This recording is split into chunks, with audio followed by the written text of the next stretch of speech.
facilitar esta presentación al profesor Ovidio y esta documentación tiene links.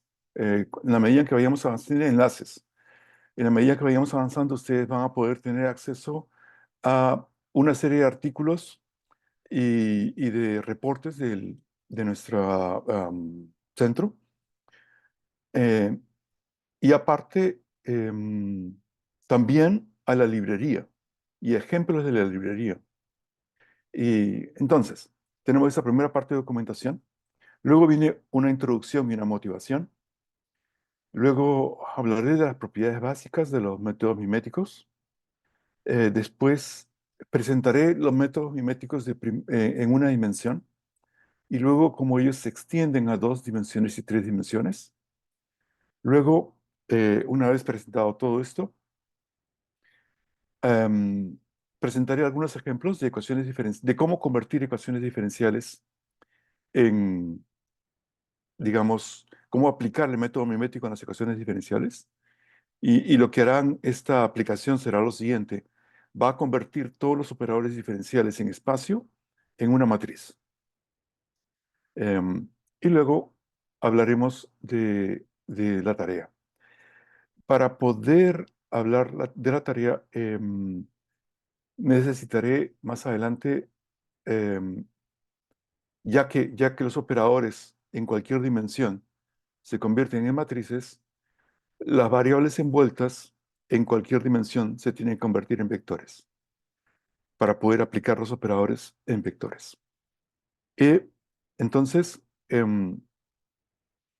y lo contrario, ¿no? Una vez que tienen un vector, imagínense que ya tienen la solución en un vector, tienen que colocar la solución otra vez en su presentación geométrica, de manera que puedan graficar la solución, sus componentes y otras propiedades. Bueno, entonces vamos a la documentación primero. Eh, Primero voy a presentar lo que son las referencias, los artículos y los reportes más importantes que convienen para esta charla. Y luego voy a presentar la librería de métodos miméticos, que se llama MOL, por sus siglas en inglés. Y voy a explicar cómo hacer un download de esta librería y clonarla. Eso es lo que es importante. Como les digo, para el éxito de este curso, es necesario que ustedes hagan los ejemplos, porque como ustedes saben, por la propia experiencia, uno puede explicar en una clase a algunos estudiantes un material y los estudiantes pueden creer que están entendiendo las cosas y realmente la comprensión profunda se da cuando uno estudia y enfrenta los ejercicios.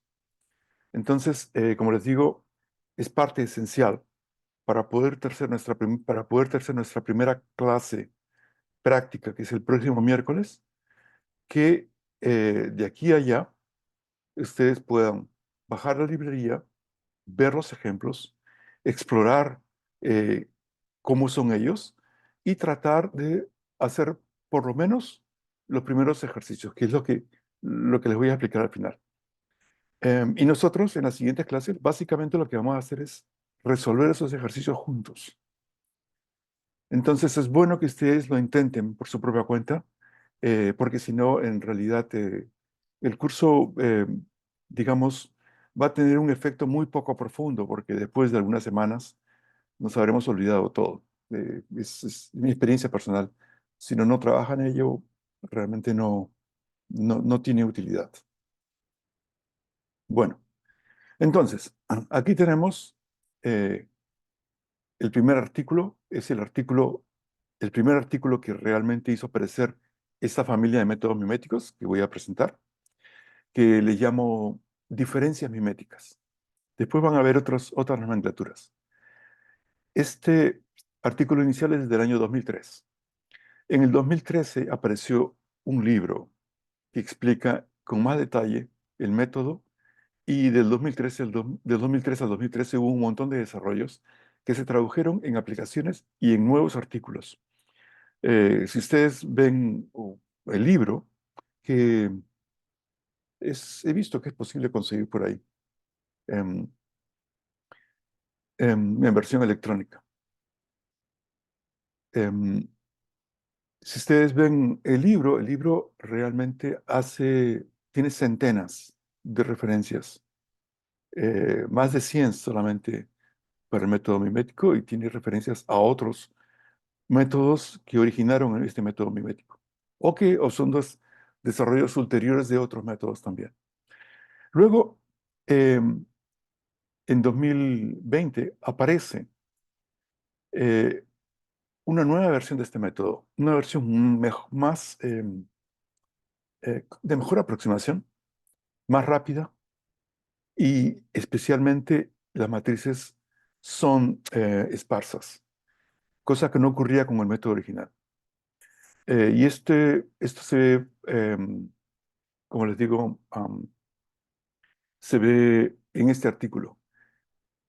Luego, eh, hay un otro artículo que ha sido publicado el año pasado que hace una extensión del método en relación a las cuadraturas.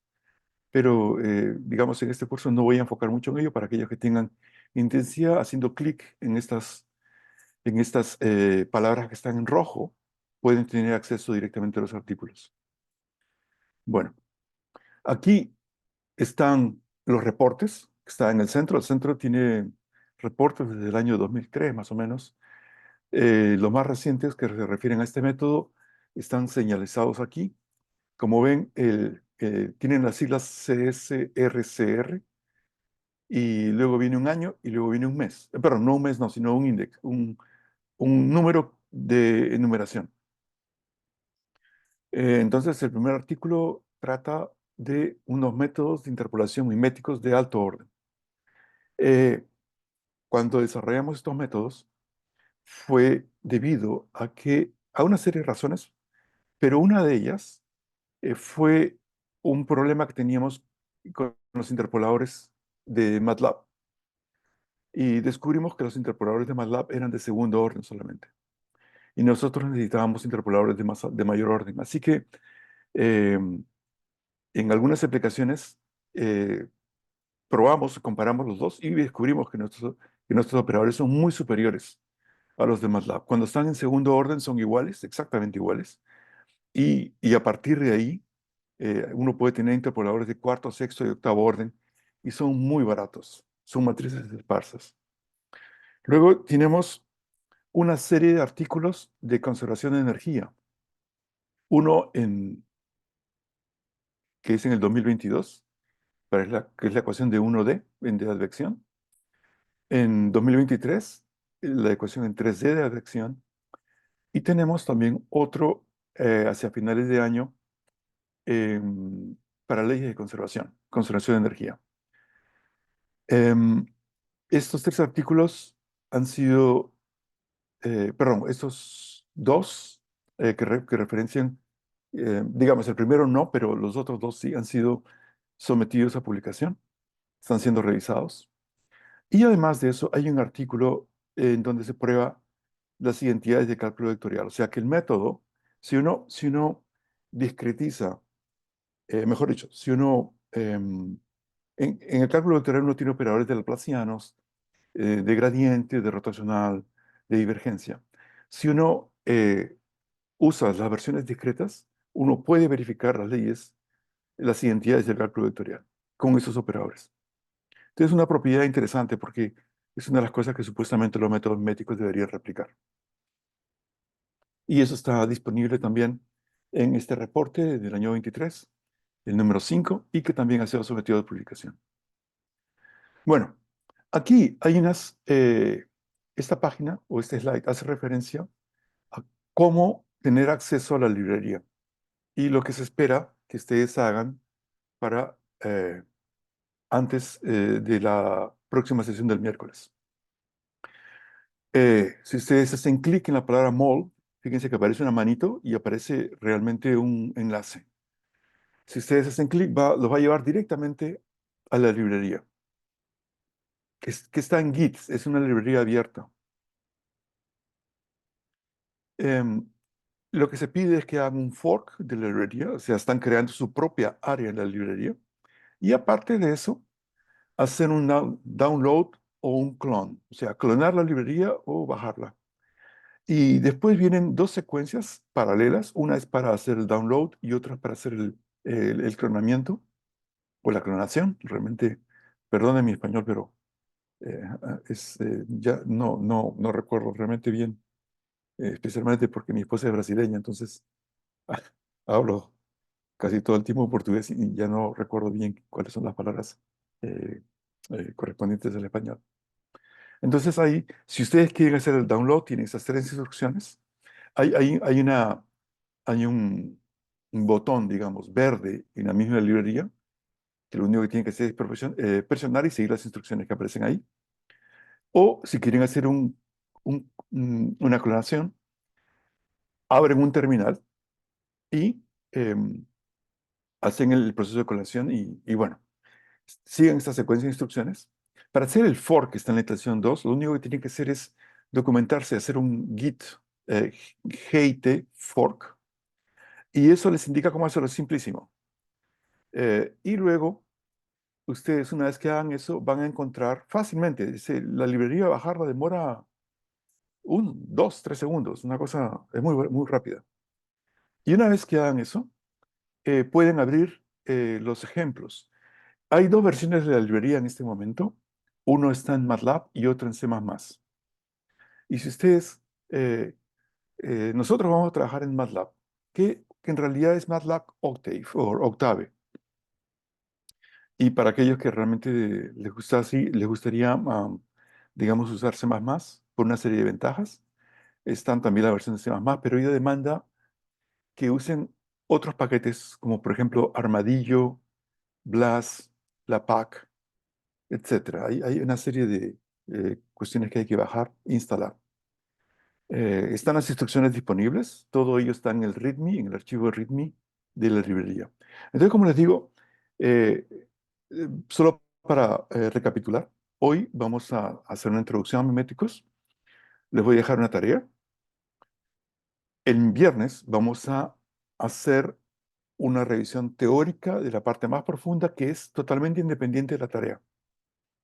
Es solamente para mostrar las capacidades eh, tanto de los esquemas miméticos para obtener convergencia, estabilidad, consistencia, conservación de energía. Y las identidades de cálculo vectorial. Pero esa parte, como les digo, esa parte es independiente del hecho de hacer ejercicios. Entonces, yo les pediría, o sea, ya después de esta charla pueden intentar instalar eh, eh, la librería y hacer el fork.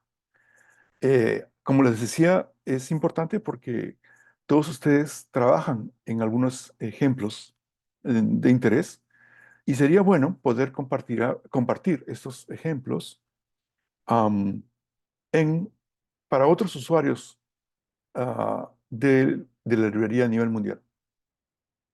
Bueno, este es un ejemplo de un código. Como ven, este es una ecuación de Poisson en realidad, en 3 dimensiones. Si ustedes están familiarizados un poquito con MATLAB o Octave, van a ver que CLC es limpiar la pantalla, close significa, en este caso, cerrar todos los gráficos, etcétera. Luego esa palabra de adicionar la librería, eso dependerá de donde ustedes la instalaron. Y luego vienen unos 4 parámetros que son básicamente el nivel de precisión que quieren en su solución. El número de 5, 6 y 7, en este caso MNIO, son el número de celdas que van a usar en cada dimensión. Luego viene la llamada, el operador la placera en 3 dimensiones. Este operador se complementa con unas condiciones de Dirichlet en este caso, pero esta es una función que se llama Robin Boundary Conditions 3D, que permite implementar tanto Dirichlet como Neumann y Robin. Luego el RHS es el lado derecho, es el vector del lado derecho. Se inicializa con ceros y luego se coloca un valor en cierto lugar.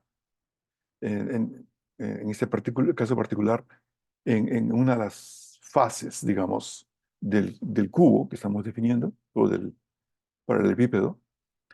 Y en este momento luego viene una llamada a convertir ese objeto tridimensional en un vector Y entonces tienen una matriz, que es la matriz L, complementada con la condición de frontera, y lo que le piden es que resuelva el sistema, y la solución está en la variable sol como vector, luego la vuelven a colocar en su versión geométrica, y finalmente le dan unas instrucciones a MATLAB o Octave para hacer el gráfico. Así de simple es.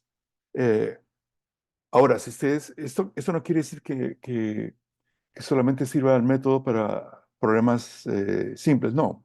En realidad está hecho para que ustedes mismos, por ejemplo, si tienen una derivada mixta de segundo orden, ustedes pueden, entendiendo cómo funcionan estos operadores, pueden extraer, aplicar primero una derivada en espacio en X y luego una derivada en Y.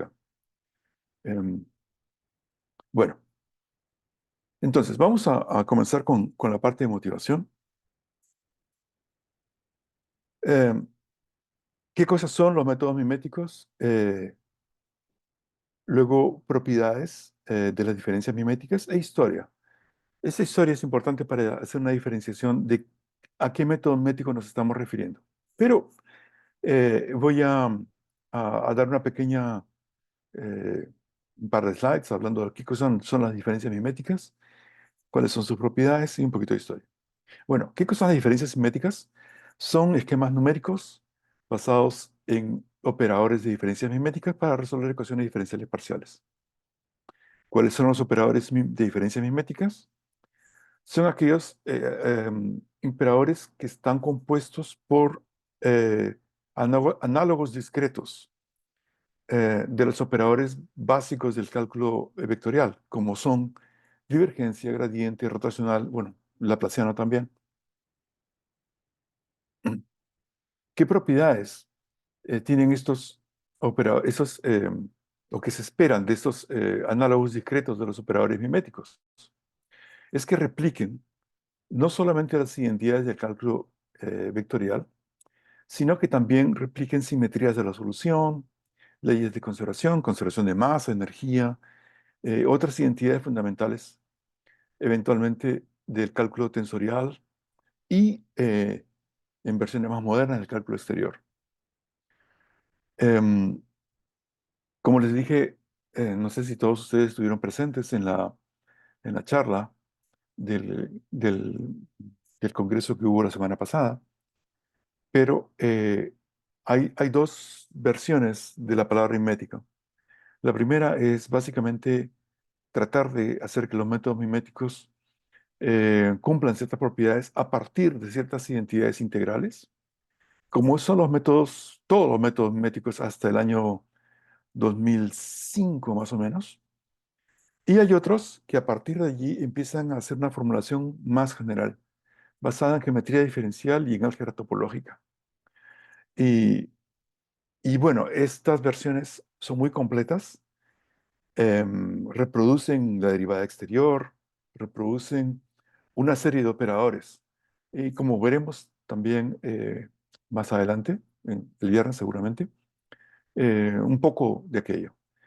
Bueno, una propiedad fundamental de los métodos métricos, como les decía, realmente podemos dividir los métodos métricos en dos, lo que son los completamente miméticos, que son esos operadores del 2005, estos métodos del 2005 para acá, que están básicamente basados digamos, replicar el cálculo exterior o el vectorial o el tensorial, bajo una mirada más abstracta. Y esos métodos se llaman completamente miméticos. Y están los otros métodos miméticos, digamos, por decirlo así, anteriores a ellos, en donde la noción eh, es, digamos, las propiedades miméticas se tratan de derivar a partir de alguna identidad integral. Bueno, estos métodos antiguos se dividen también en dos grupos. Uno que va a ser relacionado con el grupo de los álamos, que esté relacionado también con la escuela soviética de métodos miméticos, aunque originalmente no se llamaban así, y el grupo de San Diego. Y yo luego les explicaré ¿Por qué esa diferenciación? Es, bueno, es básicamente a, a una propiedad, en realidad hay varias, pero hay una propiedad que hace los métodos miméticos de San Diego eh, especial. Y es que uno puede obtener alto orden de manera uniforme hasta la frontera, incluyendo la frontera. Ustedes saben que esta es una propiedad que ningún otro método puede replicar. Siempre en la frontera uno pierde, eh, digamos, precisión.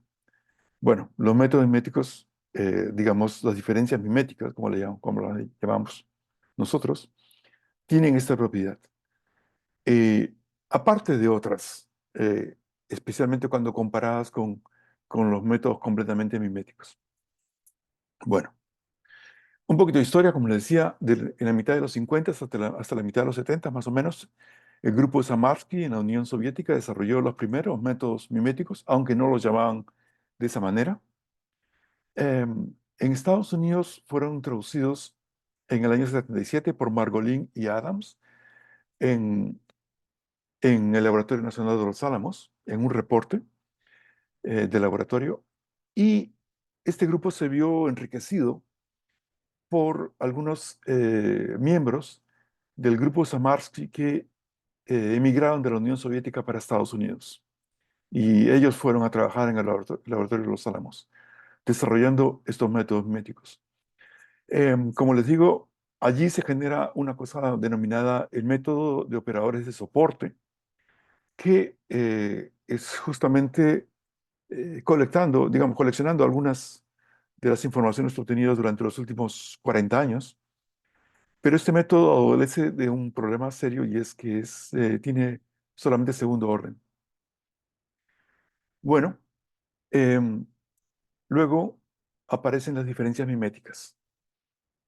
Y, perdón, eh, de los mitad de los 90 a la mitad de los años 2000, 2005 más o menos, el grupo de los Álamos empieza a colaborar con un grupo en Italia, de la Universidad de Milán. Y ellos generan un método que se llaman eh, los métodos de diferencias finitas miméticos. Estos métodos en realidad son una transición hacia los métodos completamente miméticos. Y ellos consiguen alto orden, básicamente adicionando grados de libertad dentro de cada elemento. Es decir, aumentan el número de variables del sistema que tienen que resolver. Y en 2003, Castillo tuvo una colaboración con los métodos, con el grupo de los Álamos, y él tuvo una idea de cómo obtener alto orden de manera uniforme. Y esta idea, digamos, lo hizo separarse del grupo de los Álamos y trabajando junto con Gron, crear esta nueva familia que se denomina las diferencias miméticas, en donde está basado todo en integración por partes y los grados, los altos grados de precisión no se consiguen inundando cada elemento con grado de libertad, sino mirando a los elementos vecinos. En 2020 aparece una nueva versión de este método que es tan superior porque, sobre todo, no utiliza familias de parámetros. El método original tenía familias de operadores. Este método no tiene ninguna familia, pero es más preciso y es más rápido y trabaja exclusivamente bueno, no exclusivamente, pero tiene la posibilidad de trabajar con matrices esparsas, todos los operadores esparsos. Luego el 22 aparecen los operadores de interpolación y el 23 está confirmando la parte teórica. Los artículos iniciales indicaban que tanto las identidades de cálculo vectorial como la energía de conservación y la conservación de energía como la convergencia de los esquemas miméticos eh, era posible y el 23 se da una confirmación de todo ello a nivel teórico. Bueno, entonces, ¿Cuáles son los operadores que están en las diferencias finitas? Como les digo, ahora no voy a referirme más a ningún otro método mimético, sino el de las diferencias finitas, que se desarrolla en San Diego State. Entonces, es una colección de operadores discretos definidos en un grid escalonado, ¿sí? Y esto es debido a que cuando la existencia en el cálculo vectorial de eh, campos escalares y campos vectoriales, a los cuales uno puede, digamos, respectivamente aplicar gradientes o divergencias, pero la divergencia se calcula en los centros y entonces no se puede calcular en los bordes y los gradientes sí. Entonces eso obliga a que cuando hay que escalares o campos escalares, los datos estén en los centros de las celdas y los cálculos en los bordes. Y al revés, en el caso de la divergencia, la información está en los bordes y se calcula con esa información la divergencia en los centros. Bueno, entonces tenemos D, que es, digamos, la notación para el operador de divergencia, G para el gradiente, C para el rotacional o curl en inglés, L para el laplaciano, y D son los operadores de interpolación que van de los centros a los nodos o a los lados. Y G son los operadores que hacen lo contrario, de los nodos a los centros. El ID lo que hace es preparar la información para poder aplicar la divergencia. Y el IG es para, una vez que aplicado el gradiente, poder regresar a los centros. P y Q son matrices de cuadratura que se utilizan para tener aproximaciones de alto orden en las identidades integrales.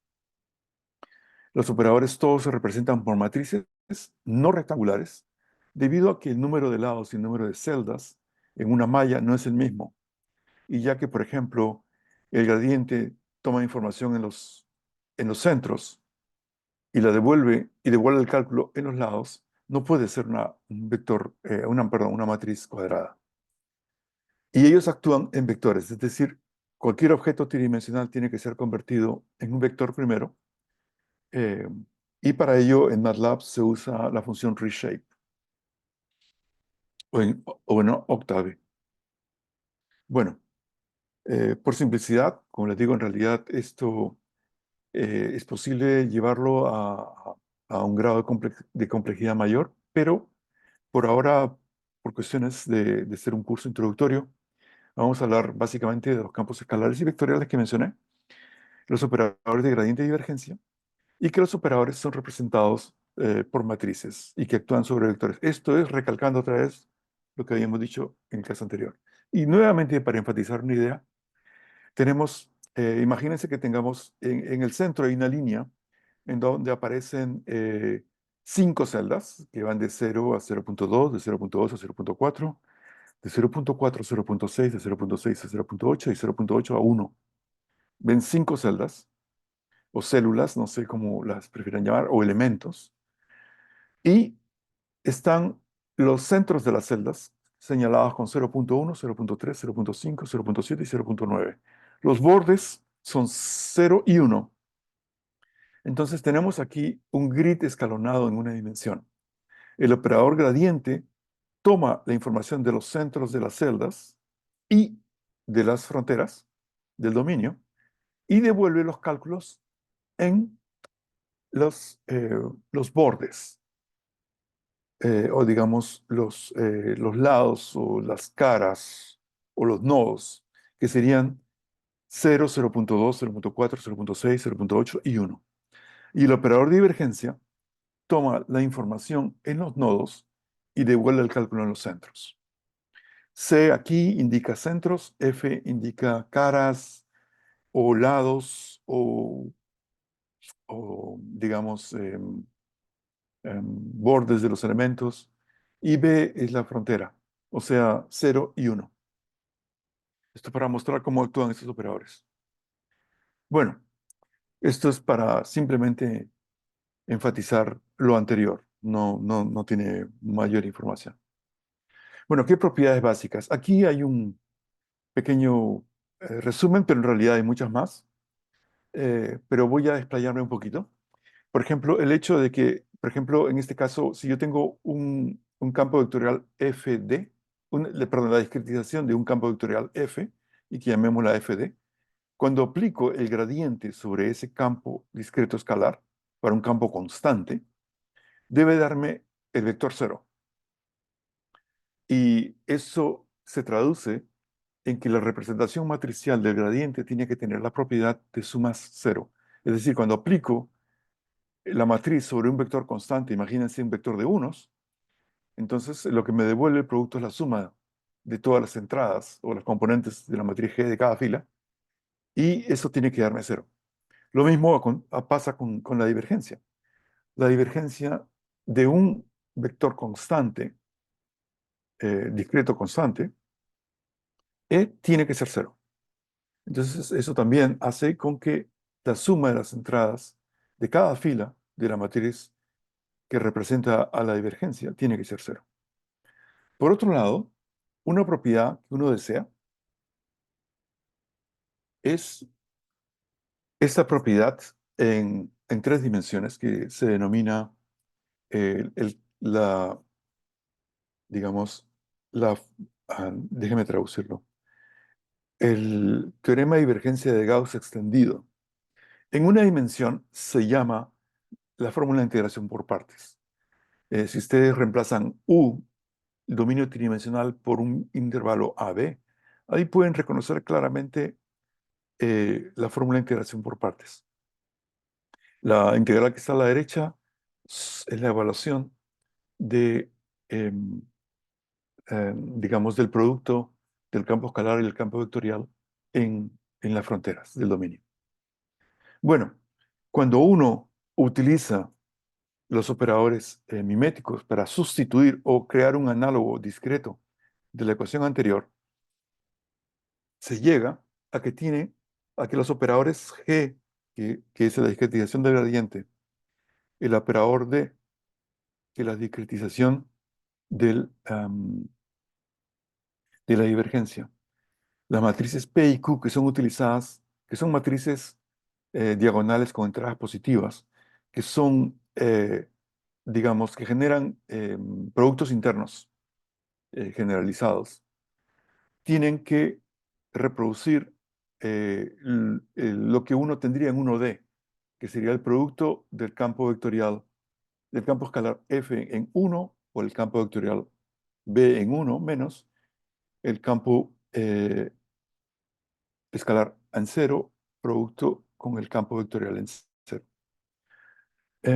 Esto también se puede escribir como un producto de dos vectores, el vector B, que es la versión discreta del campo vectorial en una dimensión, el vector F, que están escritos como columnas, el vector F, que es la discretización del campo escalar como columna en vector, y la matriz B, imagínense la matriz B, es una matriz que tiene todos ceros, menos en la entrada que tiene en la primera fila y primera columna, que es -1, y en la entrada que tiene en la última columna y en la última fila, que es 1.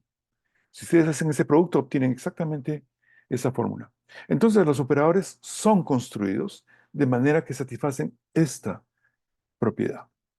Ahora, si uno va un poco más allá, a partir de esa identidad, y dice, bueno, ¿qué pasaría si f, por ejemplo, si f fuese igual a 1, el campo?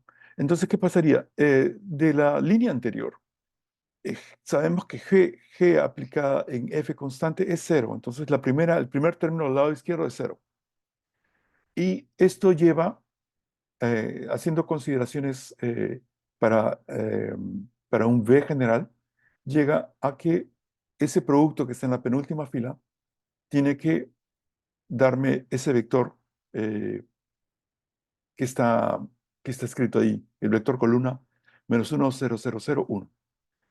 Lo mismo si utilizo la fórmula anterior para un campo vectorial discreto, voy a obtener lo mismo. Si hago que B sea igual a 1, mirando la segunda propiedad aquí en este mismo slide, db igual a 0, significa que el segundo término va a ser 0, y entonces voy a tener una serie de relaciones que son utilizadas para derivar tanto la matriz P como la matriz Q a partir de los operadores de divergencia y gradiente. Es decir, que si mi objetivo es que tener esta identidad anterior, que es la, digamos, la discretización de la integración por partes en una dimensión, tengo que construir las matrices P y Q.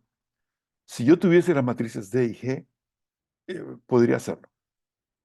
Entonces, hay una derivación aparte para las matrices G y D, que, digamos, no, no voy a mostrar por ahora.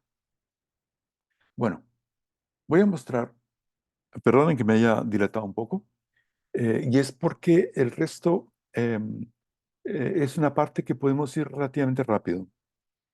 Bueno, voy a hablar de los operadores de divergencia en 1D. Estoy hablando de los operadores de Corvino-Castillo. Como les digo, lo de Castillo-Gron son operadores muy parecidos, son familias de operadores y los dejamos de lado por varios motivos. Primero, porque son la implementación, la librería que existe para ellos, que se llama la MTK, funciona con matrices no esparsas. Entonces, eso hace que la posibilidad de utilizar a librería esté limitada, porque las matrices, rápidamente uno se acaba con la memoria y no permite utilizar problemas más mayores o más específicos, como que permitan un detalle en aplicación.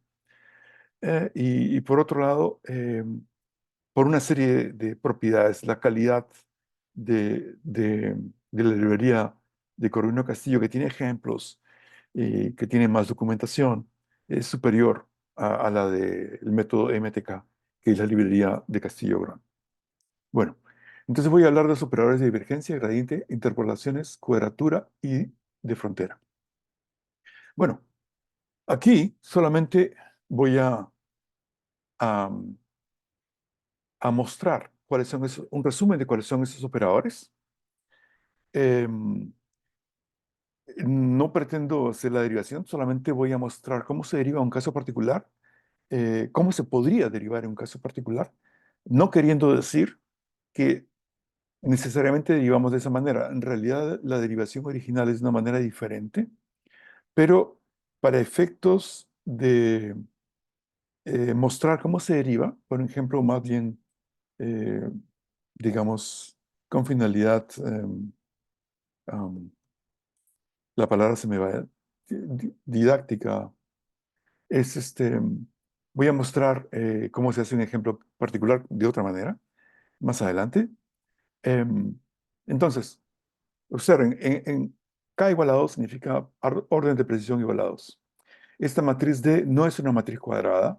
La primera fila es exclusivamente compuesta de ceros y la última también, porque esa fila es la que va a multiplicar el vector que representa el campo vectorial discreto y tiene que ser cero en los bordes. Habíamos dicho que la divergencia tiene que ser cero.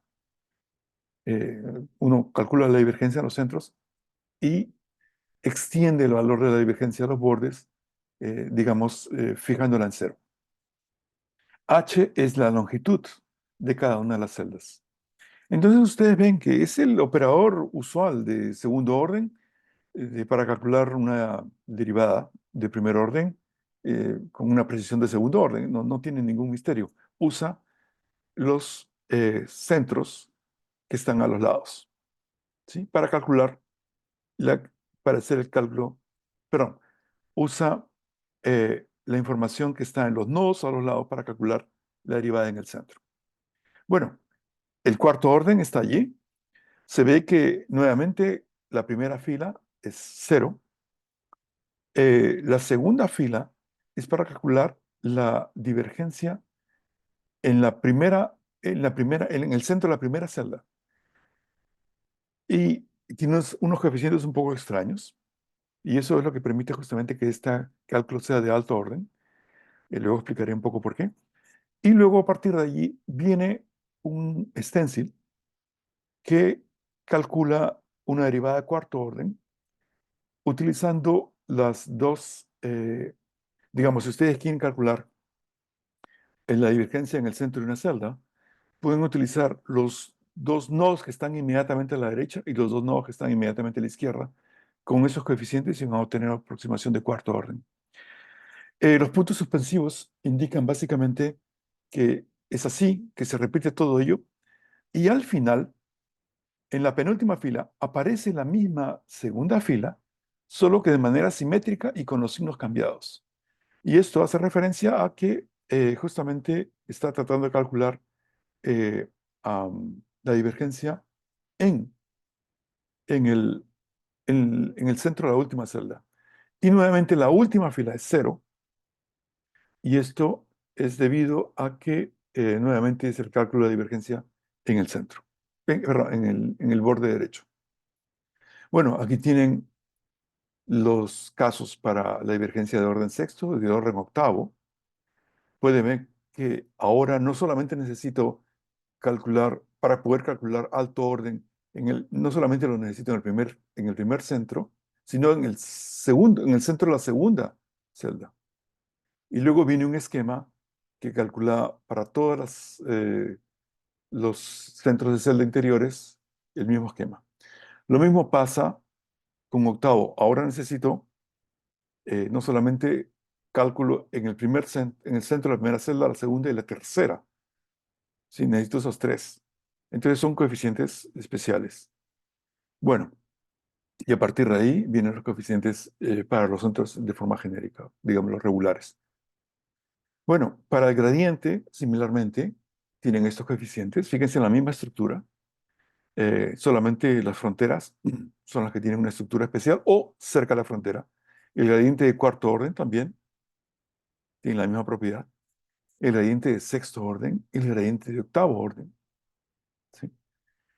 Em, Luego tenemos eh, los operadores de interpolación. Este operador de interpolación es uno que lleva de los centros a los nodos y ustedes pueden identificar claramente que ese es, digamos, es la semisuma eh, para cuando quieren calcular la información en los nodos a partir de los centros. Y cuando tienen los extremos, se replican esos valores, ¿no? Bueno, el cuarto orden viene dado por esta matriz, por la siguiente matriz. Sexto orden, octavo orden.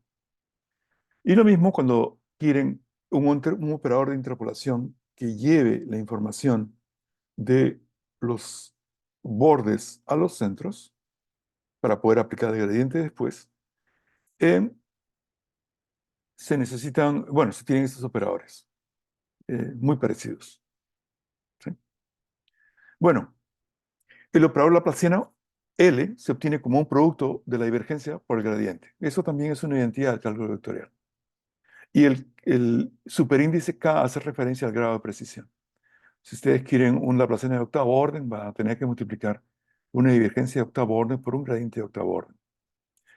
Los operadores de cuadratura, desgraciadamente, dependen del número de celdas.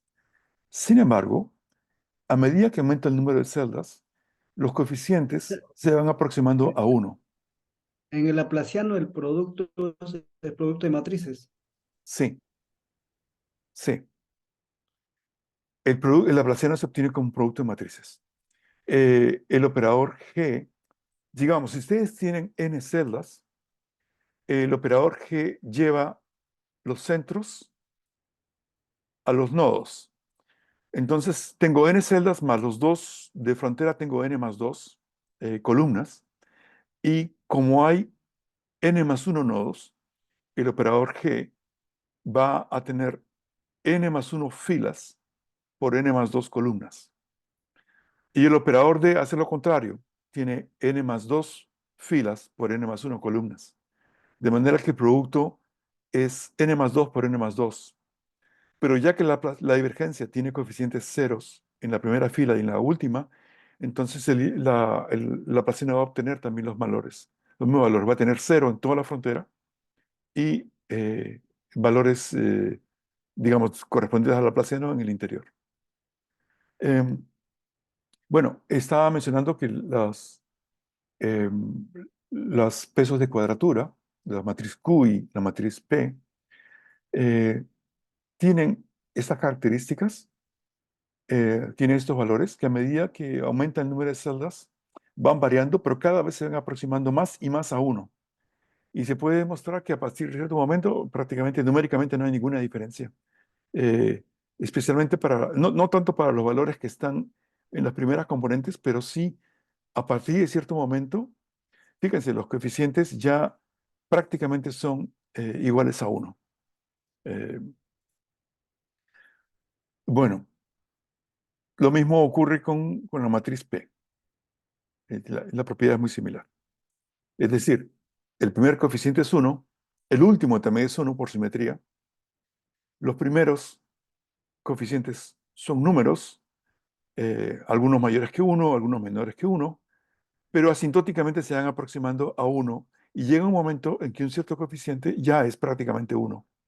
Y a partir de ahí, fíjense que en el Qn igual a 11, de cuarto orden, los dos últimos números son casi el mismo. Ya empieza a estabilizarse completamente.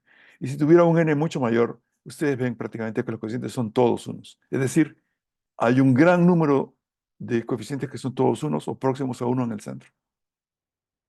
Bueno, vamos a ahora sí derivar el, solo como un ejemplo, como les digo, no es que así se haga, pero es una forma didáctica de mostrar cómo funciona. Voy a derivar aquella primera fila de la matriz de gradiente de segundo orden. Lo que quiero es obtener esos coeficientes menos 8 sobre 3, 3 y menos 1 sobre 3, divididos todos ellos por h. Bueno, básicamente lo que uno hace estando en esa primera fila me encuentra los coeficientes de la combinación lineal para poder calcular la derivada o el gradiente en cero, ¿sí? La frontera izquierda. Entonces el cero es el punto rojo, el primer punto rojo que está a la izquierda, y él usa h medios y 3h medios, que son los centros que están próximos. Entonces, cuando ustedes ven, hay una línea que dice expansión de Taylor, y dice que la derivada en cero va a ser una combinación lineal de los valores de la función en cero, en h medios y en 3h medios. H medios y 3h medios son los valores de los centros. Y gradiente calcula los valores en los nodos, utilizando información en los centros y en las fronteras. Bueno, si uno hace una expansión en Taylor de U0, UH medios y U3H medios, llega a que una vez que colecciona los términos en U0, en U' de 0 y en U segunda de 0, a, a una identidad. En el lado izquierdo, uno tiene 0 por U0 más 1 por U' de 0 más 0 por U segunda de 0. Y en el lado derecho, tiene otros coeficientes que aparecen en la última línea. El primero de ellos se llama B más C, el segundo es H medios por B más 3C, y el de U segunda 0 es H al cuadrado sobre 8 por B más 9C. Entonces, para igualar los coeficientes respectivos, lo que hago es que ambas B más C sea igual a 0, a B más C sea, B más 3C sea igual a 2 sobre H, y B más 9C sea por H medio sobre 8 sea igual a 0. Si uno resuelve este sistema, encuentra los coeficientes que mencionamos antes. En realidad hay un pequeño error aquí. No es 8h sobre 3, sino es 8 sobre 3h. Observen que eso viene realmente de la fórmula. Aquí tengo un error en las fórmulas. Están todos divididos por h, no multiplicados por h. Bueno, en dos dimensiones esto es un poquito más difícil. En dos dimensiones tengo, en este ejemplo particular, tengo 5 celdas horizontales, 4 verticales. Para poder calcular, los campos escalares son representados en todos los puntos en azul. Esos puntos en azul están numerados desde F0, F1, F2 hasta F41. O sea, tengo 42 de ellos. Esos son los puntos en donde los campos escalares tienen sus valores. Y las líneas en rojo, tanto horizontales como verticales, son en donde el gradiente, por ejemplo, devuelve valores. Toma los valores en azul y devuelve las derivadas en X y en Y en estos valores rojos. Entonces, los valores, las rayas rojas horizontales son en donde la derivada parcial con respecto a X es devuelta o es calculada, utilizando la información en azul. Y las líneas rojas verticales son en donde la derivada parcial vertical o con respecto a la variable Y es calculada, utilizando los valores en, en azul. Entonces pueden ver que, bueno, ya se pueden imaginar cómo será en tres dimensiones, ¿no? En tres dimensiones los cálculos se hacen también en los centros de las caras. Entonces, esto hace que, bueno, esto es siguiendo un poco la idea física de estas cantidades. Em, y aparentemente es complicado, pero no tiene que preocuparse por ello, porque todo esto, por suerte, se reduce a expresar esto como por medio de productos de Kronecker. Los cálculos son muy, muy simples, lo vamos a ver después. Y ustedes no tienen que hacer estas construcciones. La librería, si usan la librería, les da automáticamente todo esto. Ustedes le dicen el operador que quieren y ella les devuelve, digamos, la matriz, la representación matricial, ya, una vez hecha, con todo. Incluso con la numeración o conversión de, digamos, del- la representación geométrica en un vector, en una matriz, en este caso, para los operadores. Bueno, uno puede, solamente en la última línea dice que el operador de divergencia, tengo un error ahí, es B unión W. Que el operador de divergencia em, usa información en B y en W, en todos los puntos que tengan B y W, que pueden ver que los puntos B y W están justamente, los puntos B están justamente donde las rayas rojas horizontales están, y los puntos W son donde las rayas rojas verticales están. Hay 25 W desde 0,24 y hay 24 Vs desde 0,23. Es el 0 porque, digamos, la versión en C++ utiliza esa numeración, ¿no? Bueno, entonces vemos que de esta manera, en dos dimensiones, el operador gradiente usa información en F y devuelve la información en B y W, pero eh, eh, con el detalle de que revuelve las derivadas horizontales en B y las derivadas verticales en W. Ok, esto es un poquito complicado y en este momento estamos desarrollando una versión de esto que permite calcular todo en todas partes. Esto hace con que las matrices sean un poquito menos esparsas, pero evita interpolaciones, porque ustedes imaginan, si yo tengo información en, tengo dos funciones que quiero multiplicar y una de ellas tiene información en los centros y la otra tiene información en los nodos. Y si las quiero multiplicar, una de ellas, por ejemplo, de los nodos, tiene que llevar la información a los centros. Y eso implica una interpolación para luego multiplicar. Y tal vez el resultado lo quiero en los nodos o en los centros después. Entonces tengo que hacer otra interpolación. Eso hace con que las cosas sean un poquito complicadas. Pero con esta nueva versión que está en desarrollo, todas las interpolaciones no se necesitan. Todas ellas quedan eliminadas. En fin, bueno, veamos qué pasa con los operadores de perdón, de Koszulino-Castillo en dos y tres dimensiones. Voy a presentar estos: divergencia, gradiente, interpolaciones y cuadratura. Bueno, para ello necesito la noción de productos de Kronecker. Yo sé que muchos de ustedes están familiarizados, pero otros no. Entonces, lo que quiero es recordar qué cosa es un producto de Kronecker. Si tiene una matriz A que tiene R filas y C columnas, y una matriz B que tiene P filas y Q columnas, el producto de Kronecker es una matriz que tiene R por P filas y C por Q columnas. Y ella se puede subdividir en matrices, digamos, en donde cada submatriz, por decirlo así, es una entrada de A multiplicada por toda la matriz B.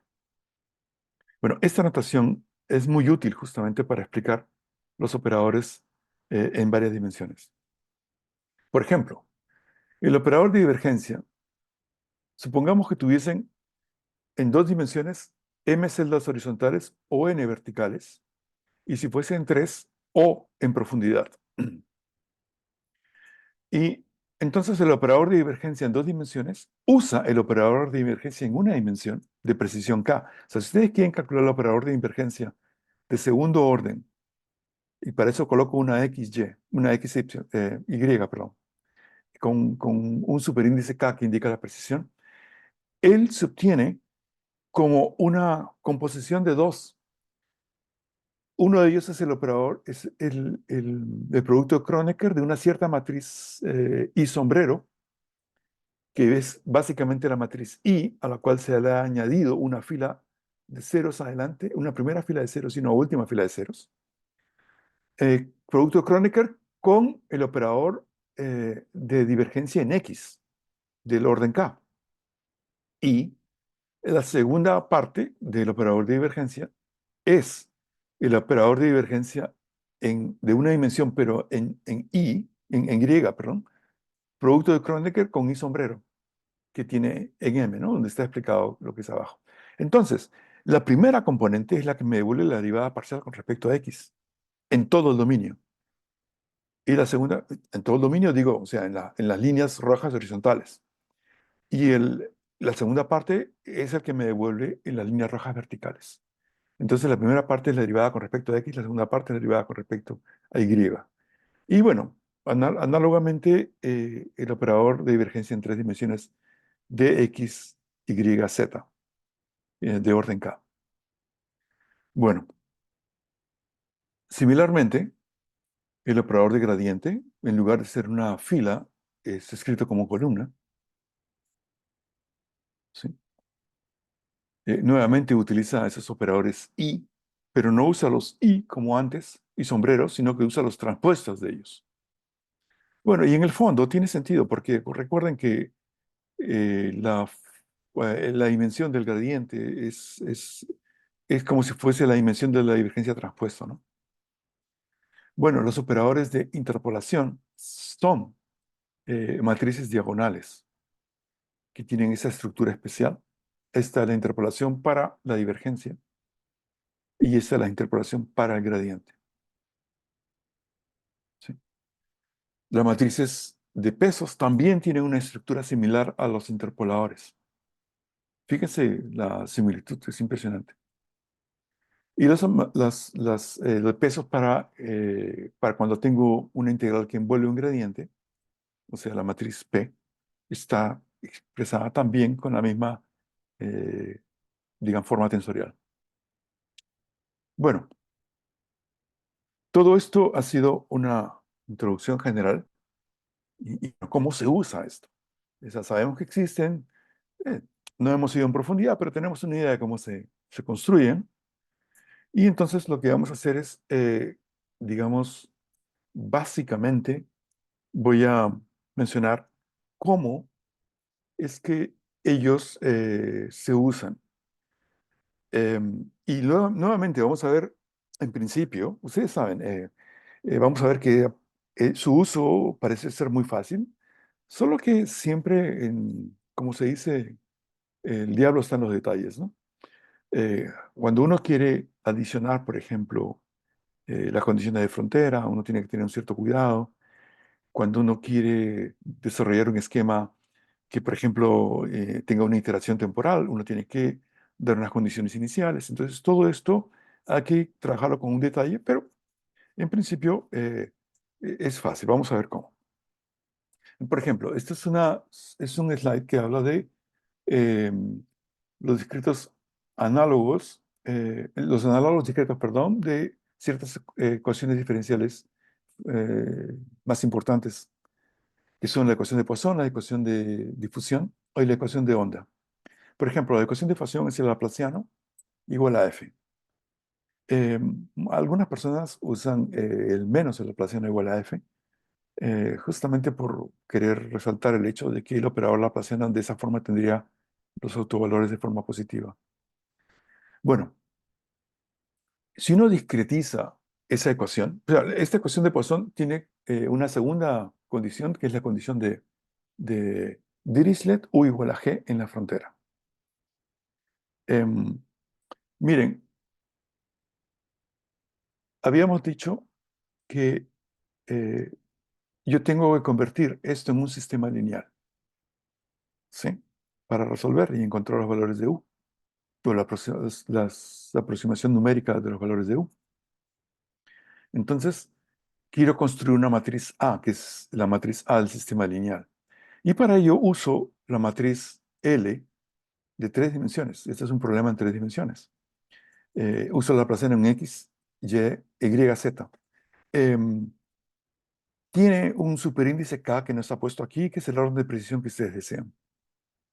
Entonces, a ello hay que adicionar la condición de frontera cuya versión discreta es G mayúscula. En este caso, no es el operador G, es G mayúscula. Lamentablemente, mi elección de letras no fue muy am, fortuita, muy afortunada en este caso.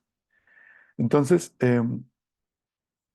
el operador L se complementa con la información que está en la frontera y de esa manera tenemos construida la matriz A. La matriz, el vector F es la función F discretizada espacialmente en las 3 dimensiones y convertida en vector F. Ustedes resuelven A por U igual a F y luego tienen el vector U que contiene la solución numérica y luego aplican este reshape para volverlo en su, en su ubicación geométrica en 3 dimensiones para poderlo graficar. Entonces se ve, es simple, son básicas. Si tienes que resolver este problema, es básicamente algunas líneas de código, no es más. No se tienen que preocupar por memorias, digamos, en fin, ello, el sistema hace todo. Bueno, la ecuación de difusión es muy parecida. Tenemos una componente que se llama la derivada parcial de U en tiempo. La condición de frontera en este caso es de Neumann. Y nuevamente la misma idea. Queremos el laplaciano A. Este laplaciano se complementa con la información de, de Neumann, discretizada. Esta R quiere decir que en realidad estamos usando un operador de Robin en el código. Y uno llega de esta manera a esta ecuación UT igual a alfa a U más F. Eh, Aquí ustedes pueden utilizar, fíjense cómo convirtió la ecuación diferencial parcial en un sistema de ecuaciones diferenciales ordinarias. Y aquí pueden utilizar su método favorito para resolver ecuaciones diferenciales ordinarias. Pueden utilizar ciertamente Octave o MATLAB, que tiene los propios solvers, le llaman, no sabría cómo traducirlos, solucionadores, es una palabra fea. Em, y bueno, encuentran la solución U y luego la vuelven a transformar en su carácter tridimensional y encuentran en cada componente, ¿no? Van iterando en tiempo. Entonces esto les da cómo hacerlo. Y en la ecuación de onda de una manera muy similar. En este caso hemos colocado condiciones de onda. Fíjense que no estoy colocando condiciones iniciales. Esto obviamente, tanto en la ecuación de calor como en la ecuación de onda, eh, haría que mi proceso iterativo, que es la última parte, o sea, esa última ecuación que aparece, que es UTT igual a C a U más F, allí tengo que crear un proceso iterativo para resolverla yo o para utilizar un solver de MATLAB o de Octave. Y para ello tengo que proporcionar condiciones iniciales, ¿no? Que no he mencionado aquí, pero ustedes saben cómo funciona eso. No es nada de otro mundo. Es dar valores a la primera iteración y luego el proceso itera. El solver de MATLAB les va a pedir eso. Y probablemente, en el caso de MATLAB otra vez van a tener que convertir esa ecuación de segundo orden en tiempo en un sistema de primer orden antes de aplicar el, el método. O si ustedes tienen algún otro método que resuelve en segundo orden directamente, es posible utilizar el esquema. Bueno, aquí tenemos un caso más general. Esta es una ecuación de Burgers, es no lineal. Esta ecuación tiene, fíjense, en el lado izquierdo tiene las componentes, tiene la derivada parcial de u con respecto al tiempo, pero tiene productos de u con la derivada de u con respecto a x y de b con la derivada de u con respecto a y, pero en la segunda aparecen los otros posibles productos, las otras combinaciones. Y en el lado derecho tienen nu por el laplaciano. Entonces, imagínense, vamos a intentar convertir esto por pedazos, a pocos. Y vamos, por simplicidad, a utilizar para el tiempo un método de Euler hacia adelante. ¿Sí? Entonces, fíjense, si yo fuese a, a empezar a hacerlo por pedazos, eh, ese operador laplaciano, todo él sería transformado por una letra L. Entonces tendría que tener nu por L. Y fíjense, si ustedes observan la primera ecuación que aparece, ahí se ve claramente nu por L aplicado a un UT. UT es la discretización, sería, o sea, el operador laplaciano sería L por U. UT indica que está usando la información en el tiempo anterior. Aparece un delta T ahí que viene de haber discretizado por Euler de U de T, como si fuese U de T más 1 menos U de T dividido por delta T. Entonces el delta T pasa a multiplicar y esa identidad que aparece también en el lado derecho es debido a que el UT de esa parte de la discretización de Euler hacia adelante viene también para el otro lado. Entonces tenemos, esa parte está aplicada, la parte derecha está aplicada. Ahora, para explicar la parte izquierda, vamos a enfocarnos en la primera ecuación. El I está aplicado a UT más 1, todo está aplicado en UT más 1. ¿Okay? El I es justamente la parte de el Euler hacia adelante. ¿Sí? O sea, es UT más 1. Recuerden, es UT más 1 menos UT dividido por delta T. Delta T ya pasa al otro lado. Entonces, ¿qué ocurre? Em, ocurre que necesitamos lo siguiente. Todas las derivadas parciales, para todas ellas usamos G, ¿sí? Entonces necesitaría, para du de x necesitaría gx, o sea, la primera componente de G. Recuerden que la G que voy a usar, ese es un caso en dos dimensiones. La G tiene dos componentes, gx y gy. Entonces necesito llamar al código y decir, bueno, dame G, pero yo sé que la primera parte es gx y la segunda parte es gy. O sea, tengo que separar esas dos piezas. Ese cálculo me va a dar el cálculo en los centros, perdón, en los nodos.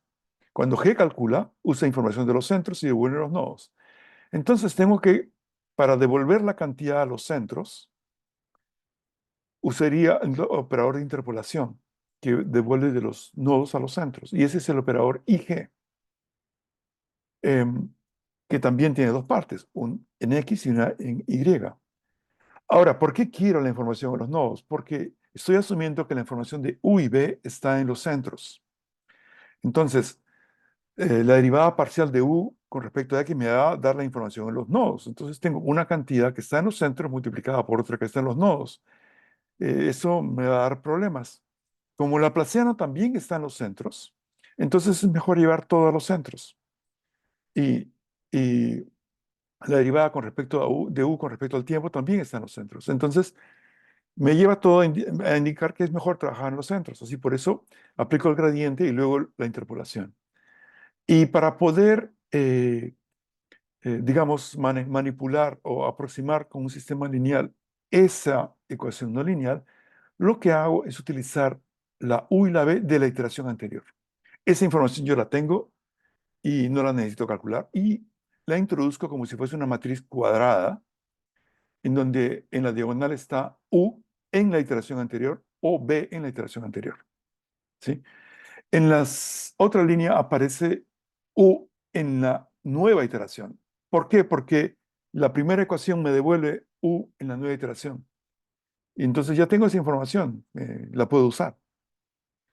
Entonces pueden ver cómo de una manera simple, simplemente lo que estoy haciendo es, antes de comenzar a escribir mi código, es que reescribo la versión analógica discreta de la ecuación eh, diferencial parcial.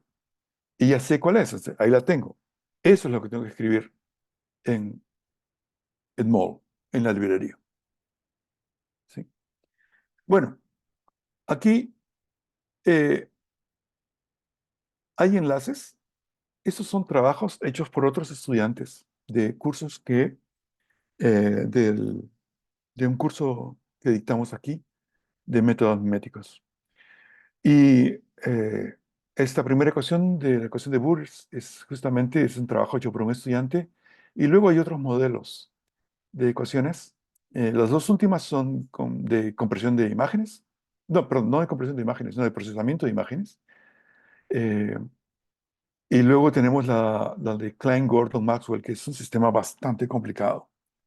Y luego tenemos un sistema relativamente simple que envuelve ecuaciones diferenciales ordinarias y una ecuación diferencial parcial que contiene un laplaciano, que describe la propagación de de rabia en los zorros, en un espacio, en un dominio espacial. Como les digo, hay más ejemplos, pero estos son a los cuales que pueden acceder. De hecho, el curso se va dando continuamente y cada semestre adicionamos entre 10 y 20 ejemplos. Todos estos ejemplos, incluso los de ustedes desean, digamos, no solamente trabajar en los ejemplos del curso, sino que ustedes tienen un interés particular en alguna ecuación y pueden y quisieran implementarla usando métodos miméticos, podemos hablar y les puedo ayudar un poco a ver cómo lo harían. Y si digamos, tenemos éxito con ello, podemos no solamente escribir un reporte, sino que añadirlo como un ejemplo en la librería. Bueno, si ustedes hacen clic en todo esto, todos contienen un enlace. Hacen clic en ellos, lo va a llevar directamente a los documentos. Bueno, esto es lo que tenía pensado como una primera, digamos, introducción a los métodos. La parte teórica más fuerte está reservada para la sesión del viernes y es la más interesante en términos de si ustedes trabajan en ecuaciones diferenciales parciales numéricas. Y justamente como uno demuestra que, que tiene que conservación de energía, que tiene las propiedades de entidades del cálculo vectorial, y explicamos también cómo probar teóricamente consistencia, estabilidad, convergencia, con un ejemplo particular con todos los detalles. Pero lo que quiero decirles es que este método verifica, o sea, conserva energía. Ustedes no lo tienen que probar. Es bueno, o sea, es un artículo teórico porque si ustedes tienen obviamente hemos demostrado para ciertas familias de ley de conservación, para ecuaciones de advección, etcétera, e incluso para algunas leyes de conservación no lineales. eh, pero cada ecuación diferente tiene una demostración propia. Lo que quiero decir es que sabemos cómo hacerlo. ¿Sí? Cada uno tiene que trabajar con sus ecuaciones. Obviamente las ecuaciones no lineales son un poco más problemáticas, ¿no? Em, entonces, lo que quiero decir es que más adelante, si ustedes se ven trabajando con este método, eh, hay una metodología, una secuencia de pasos para demostrar convergencia.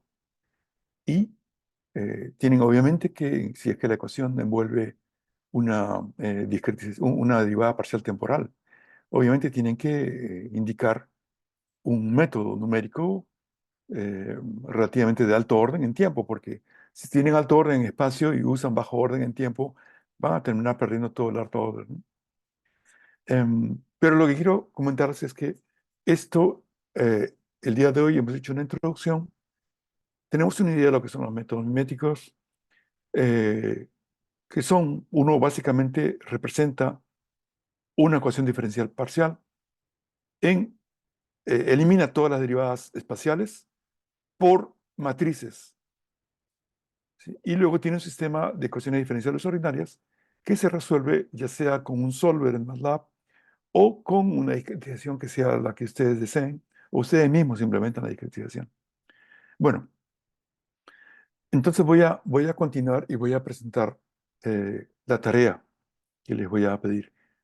Verán, la tarea es bien explícita, pide varias preguntas, es muy sencilla, entonces veamos. Eh, lo que tienen que hacer es, primero, como les decía, hacer un fork para poder tener su propio espacio en la librería, de manera que cuando ustedes, después de hacer el fork, hacen bajan la librería o hacen un clon, eso es tener la librería en su computador local. Una vez que ustedes tienen algo que está bien probado, lo pueden subir a su fork, a su área fork. Y esa área sirve como un área de transición, que si vemos, nosotros aplicamos una serie de pruebas en ese código, y si eso está bien probado, puede ser implementado en la librería como parte de ella. Eso permite la difusión de códigos de los diferentes investigadores para todas las personas que estén interesadas en utilizar los métodos miméticos, las diferencias miméticas. Bueno, entonces, ustedes una vez que abren y han instalado, como les digo, facilísimo, toma un par de segundos menos. Eh, van a un ejemplo, van a encontrar directorios. Hay un directorio que se llama Examples MATLAB. En ese directorio van a encontrar varios ejemplos. Uno de ellos se llama Elliptic 1D. Cuando abren el código, van a ver qué simple es implementar eso. Y aparentemente es tan simple que uno se ve engañado. Bueno, obviamente el ejemplo hace un gráfico de la solución exacta con la solución numérica. Entonces uno piensa que si uno quisiese, me parece que el ejemplo está hecho en segundo orden. Entonces, si uno quisiera cambiar a cuarto orden, uno cambiaría k igual a 2 por k igual a 4. Y si uno quisiera cambiar el número de celdas horizontales, uno podría cambiarse de un número. Entonces, uno ve que simplemente cambiando cosas parece ser muy simple. Sin embargo, si yo cambio el lado derecho de la ecuación, obviamente la solución exacta cambió. Y obviamente el lado derecho discreto cambió. Entonces tengo que cambiar eso en el código, ¿no? Entonces le digo, es una sorpresa porque eh, parece ser muy simple y parece ser que es relativamente obvio lo que hay que hacer, pero no es tan así. Como les digo, hay cierta parte que ustedes cambian y hay que hacer cambios en el código, especialmente si tienen eh, la fuerza que se aplica, ¿no? Que se tiene en el lado derecho de una ecuación de Poisson. Si la cambian, obviamente la solución cambia y el gráfico va a cambiar. Entonces tienen que calcular, si ustedes quieren obtener un gráfico adecuado para poder comparar la solución numérica con la solución exacta, tienen que calcular a mano la solución exacta, ¿sí? Bueno, entonces les digo, aquí el código es simple. Uno se ve tentado a hacer los cambios directamente y sin siquiera intentar entender el código y resolverlo numéricamente. Pero en la tarea se van a dar con una sorpresa si hacen eso. Entonces, primero, antes de lanzarse a hacer eso, la tarea consiste en lo siguiente. ¿Cuál es la ecuación que está siendo resolvida? Perdón, disculpen, resuelta. Esto es una confusión con el portugués. Em, entonces, ¿qué significa? Eh, ¿Cuál es la ecuación? ¿Cuáles son los valores de los parámetros que existen? ¿Cuál es la geometría? ¿En qué dominio se está resolviendo? En este caso es 1D, sino por el nombre, es 1D. Y parece ser una ecuación de Poisson. ¿Cuál es la F? ¿Cuál es la función? O sea, la función de fuerza. Eh, o sea, qué tipo, cuáles son las condiciones de frontera que tengo. Neumann, Robin, Dirichlet, qué condiciones de frontera tengo. Todo ello tiene que ser determinado antes de empezar a hacer siquiera un cambio en el código. ¿Cuál es la solución exacta? Entonces, ya teniendo eso claro, ahora sí puedo irme a lo siguiente. La teoría consiste, hagan una copia en su computador de ese archivo, traten de identificar los siguientes puntos y eso les va a ayudar a poder reducir el tiempo que van a gastar haciendo esta tarea. Entonces, obviamente, les recomiendo hacerlo en una copia. Pueden llamarla Elliptic 1D y colocar sus iniciales, por ejemplo, al final. De manera que si después de hacer varios cambios descubren que tienen algo errado en su código, siempre pueden volver y sacar una copia de la versión original en su computador, ¿no? Y comenzar de cero. Bueno, entonces lo que se pide en la tarea es cambiar el orden de 2 para 4, cambiar el número de celdas a 10, mantener las condiciones de Robin. En este caso, entonces ya saben que se trata de una condición de Robin, pero realmente, como les digo, no es una condición de Robin. El problema no es condición de Robin.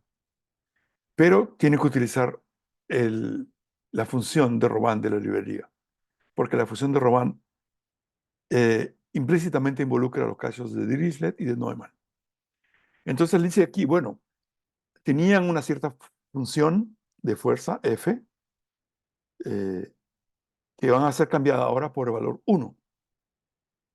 Bueno, resolver una ecuación de Poisson donde la función de fuerza es igual a 1 no es nada difícil, ¿no? Uno puede encontrar a mano la solución. Y bueno, puede uno ver cuál debería ser la solución numérica manteniendo las condiciones de Robin que se tienen. Como les digo, no es una condición de Robin, no se lo voy a decir porque, digamos, se arruinaría un poquito el ejercicio.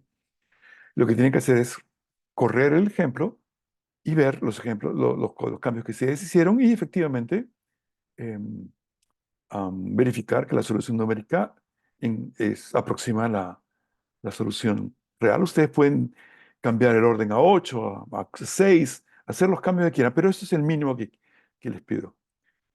Trabajen con esto y luego, al final, obviamente hay que cambiar los títulos de los gráficos aplicados. Eso los ayuda a familiarizarse un poco.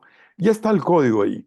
Solo tienen que cambiar algunas cositas, los títulos de los ejes, los valores, etcétera.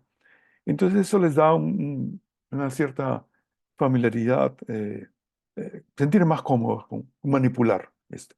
Entonces poco a poco vamos sintiendo más cómodos en cambiar cosas en el código, en ver cómo funciona. Bueno, esa es la primera, una parte. Ahora, la segunda parte de la tarea, de esa tarea para el miércoles, consiste en lo siguiente. Es usar el ejercicio que es el archivo que se llama Elliptic 3D. Entonces la pregunta aquí es, ¿cuál es el dominio de la ecuación diferencial parcial? ¿Sí? ¿En qué región está definida? Eh, eh, ¿Qué ecuación está resolviéndose? ¿Sí? Eso quiere decir, si hay constantes, eh, quiere decir, bueno, también cuál es la condición de frontera, cuál es el lado derecho, eh, qué tipo de condición de frontera tengo.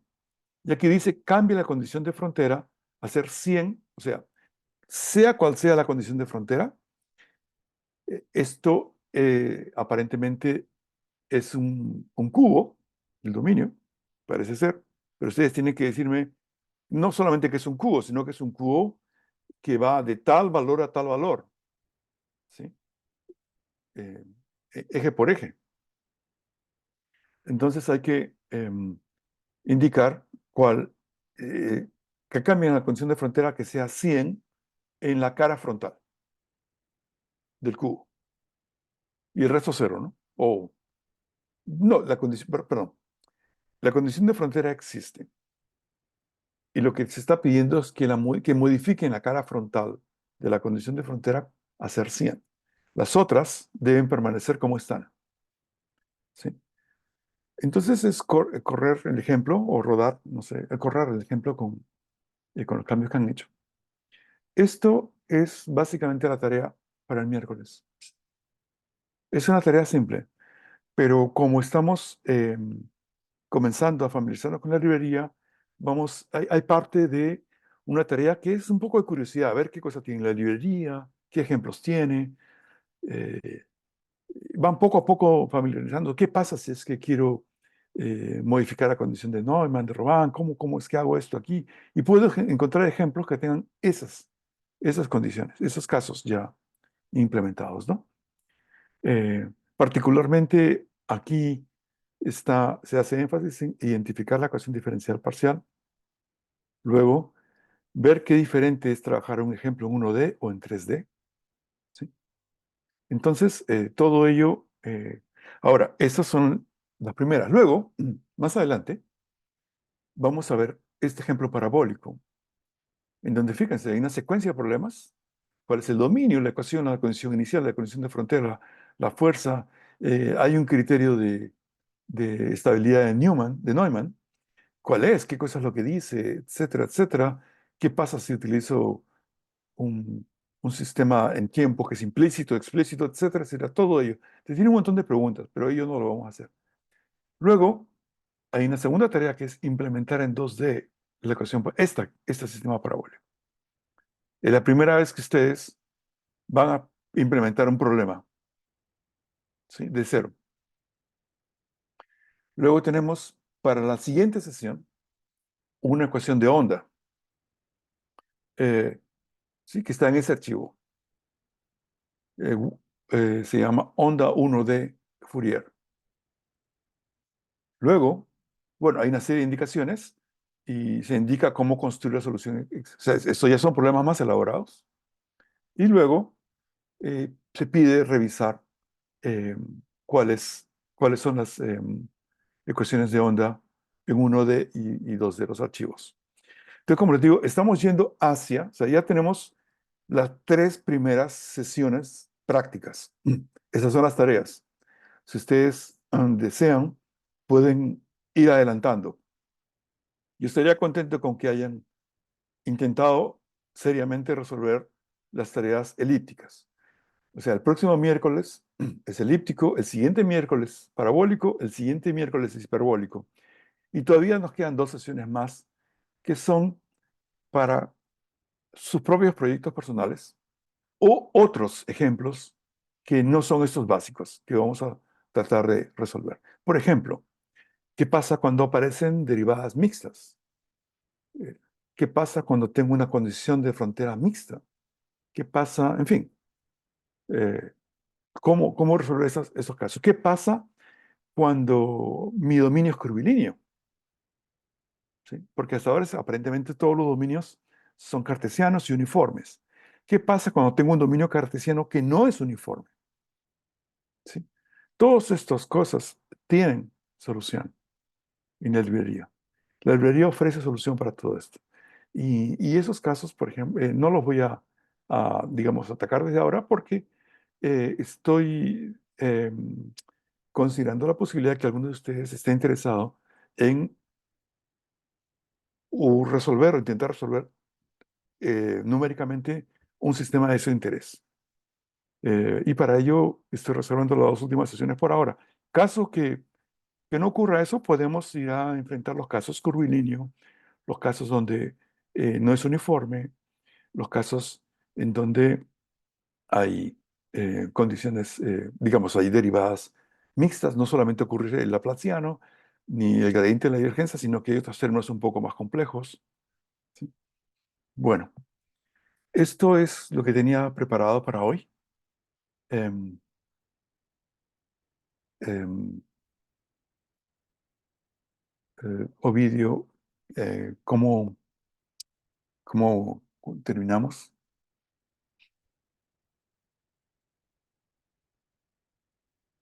No te escucho, Ovidio, estás en mute. Ok, Ya. Eh, entonces creo que